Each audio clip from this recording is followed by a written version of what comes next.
اب آپ انشاءاللہ ہیپاٹائٹس سی بھی ٹیسٹ کروائیں گے، وہ بھی نیگیٹو آئے گا، کیونکہ آپ کے جگر کے انزائم اللہ تعالیٰ نے بہت اچھے کر دیے ماشاء اللہ۔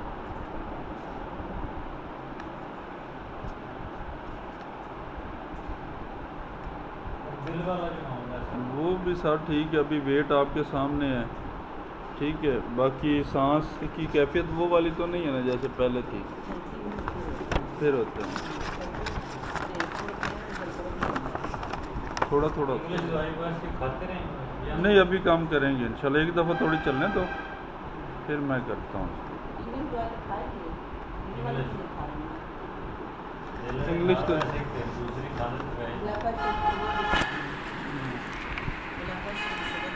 بلڈ پریشر دی شوگر دیکھیں صحیح۔ چلنا پھرنا پہلے جب فرسٹ ٹائم میرے پاس آئے سے اس میں اور اب میں فرق ہے کہ نہیں؟ لتاں کم نہیں ہوگی، ٹھیک ہے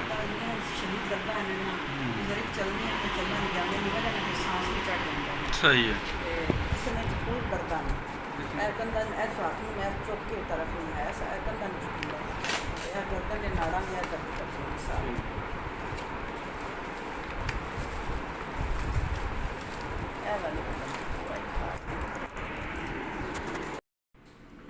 بسم اللہ الرحمن الرحیم، السلام علیکم ورحمۃ اللہ وبرکاتہ۔ میں ہوں doctor Muhammad Akhtar, fast heal homeopathic clinic paragon city بالمقابل gate number 2 main Barki road Lahore, and Akhtar classical homeopathic care centre. اب میرے ساتھ لیڈ ڈاکٹر نور العین بھی ہوتی ہیں۔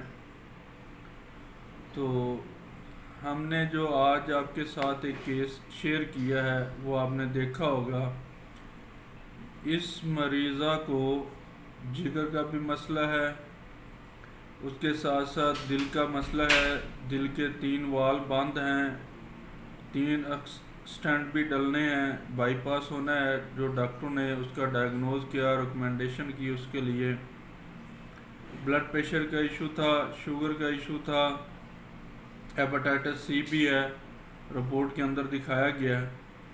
تو یہ 3-4 ماہ سے الحمدللہ میرے ساتھ چل رہے ہیں، اور ان کی شوگر کی رپورٹ بھی آپ کے سامنے ہے، ایل ایف ٹی کی رپورٹ بھی آپ کے سامنے ہے، اور پرانی ہیپاٹائٹس سی کی رپورٹ سامنے ہے، نئی ابھی انہوں نے کروائی نہیں۔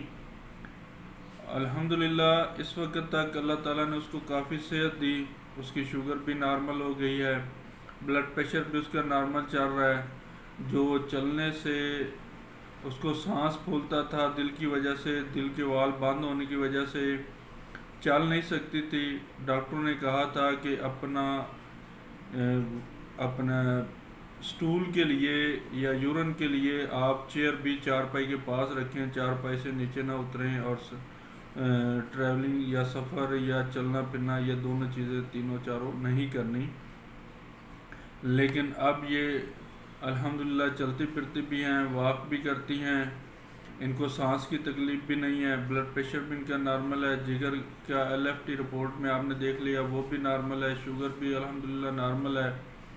اس کے اندر جو ڈپریشن تھا، سٹریس تھا، ڈر تھا، خوف تھا، وہ بھی اللہ تعالیٰ نے کافی بہتر کر دیا۔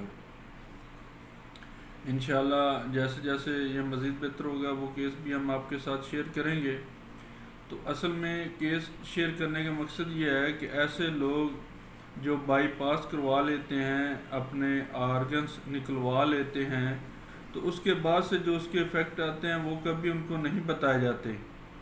یعنی یوٹرس ریموو کروا لی، اس کے بعد سے کیا کیا نقصانات ہوتے ہیں، ہارمون کا پرابلم ہو جاتا ہے، پیٹ بڑھ جاتا ہے، وزن بڑھنا شروع ہو جاتا ہے، اس طرح کے کئی سارے مسائل پیدا ہو جاتے ہیں۔ اسی طرح گال بلیڈر یعنی پتا نکلوانے سے اس کے اندر جو سٹون پیدا ہو جاتی ہے اس کی وجہ سے، تو اس کے بعد سے جو افیکٹ آتے ہیں وہ کبھی نہیں بتائے جاتے کہ اس کے بعد سے کیا نقصان ہے۔ اسی طرح جو آدمی بائی پاس کروا لیتے ہیں پھر بھی وہ دوائیاں نہیں چھوڑ سکتے، بلکہ پہلے سے زیادہ دوائیاں انہیں کھانی پڑتی ہیں بائی پاس کروانے کے بعد۔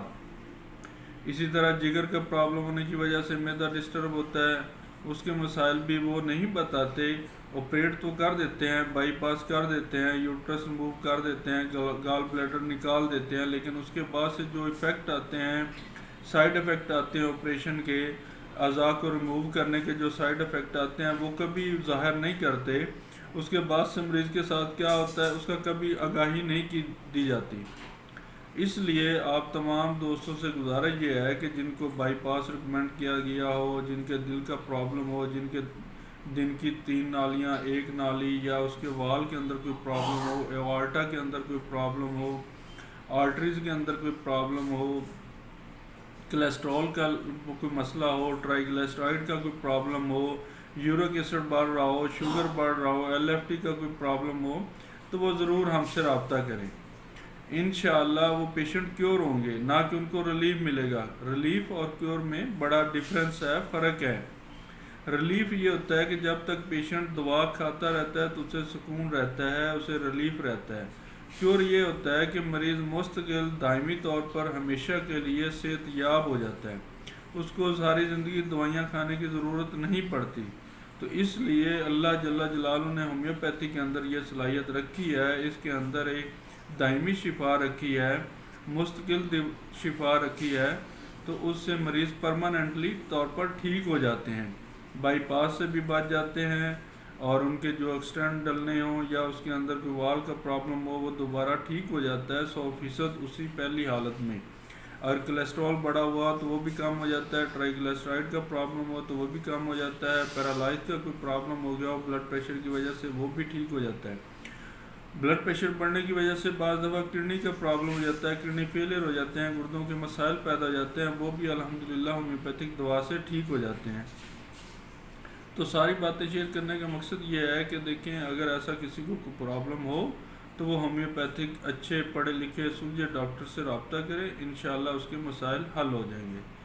تو اجازت دیں، انشاءاللہ نیکسٹ کیس تک، اگلا کیس بھی ہم آپ کے ساتھ شیئر کریں گے جلد ہی۔ تو وہ ان کی بیٹی کا ہے، ان کو بھی بلڈ پریشر کا مسئلہ تھا، کولیسٹرول کا مسئلہ تھا، ٹرائیگلیسرائڈ کا مسئلہ تھا، یورک ایسڈ کا پرابلم تھا، تو الحمدللہ وہ بھی اللہ تعالیٰ نے ٹھیک کر دیا۔ جلدی ہم آپ کے ساتھ وہ کیس بھی شیئر کریں گے۔ تب تک کے لیے اجازت دیں جی، اوکے، اللہ حافظ۔